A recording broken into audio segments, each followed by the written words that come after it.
পরীক্ষায় বসতে পারবো না। এই পরীক্ষা নোটিশ আমরা অত্যন্ত বিবেচক। আপনারা যদি শেখ হাসিনার মতো ভুল করেন, যে শেখ হাসিনা কোটাকে অস্বীকার করছিল, গায়ের জোরে দমন করতে চাইছিল, শেষমেশ না পেরে সুপ্রিম কোর্টের বেঞ্চ শনিবার বসায়া কোটা সংস্কার করছিল, তারপর সেই কোটা সংস্কার করে কি শেখ হাসিনা বাঁচতে আপনারাও পরীক্ষা একটা সময় যৌক্তিক সময় নিবেন, কিন্তু ততদিন আপনাদের বাড়ি ঘরের পথে যাইতে হবে। 2 সপ্তাহ পরীক্ষা পিছালেই পরীক্ষা আমাদের রেজাল্ট ভালো হবে।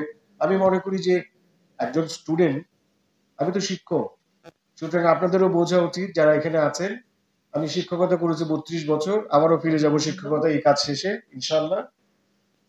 আমি জানি যারা পড়াশোনা করছে তারা কিন্তু এই যারা প্রিপারেশন নিয়েছে অনেক আগে থেকে, এই 2 সপ্তাহের জন্য কেউ আমার মনে হয় না যে বসে আছে। সিলেবাসে কোনো পার্থক্য নাই।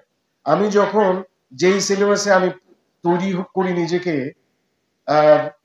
ইয়ের জন্য, কি বলে, প্রিলিমিনারির জন্য, একই রকমের সিলেবাসে আমি পরীক্ষা দিচ্ছি হচ্ছে আমার রিটেন এক্সাম।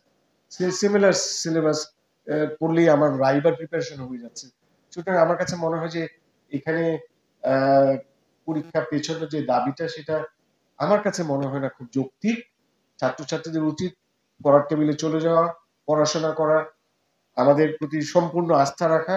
আমরা আমাদের, তারা যেটা চায় যে স্বচ্ছতা, ন্যায্যতা, সেই বিষয়গুলো নিশ্চিত করার দায়িত্ব আমাদের।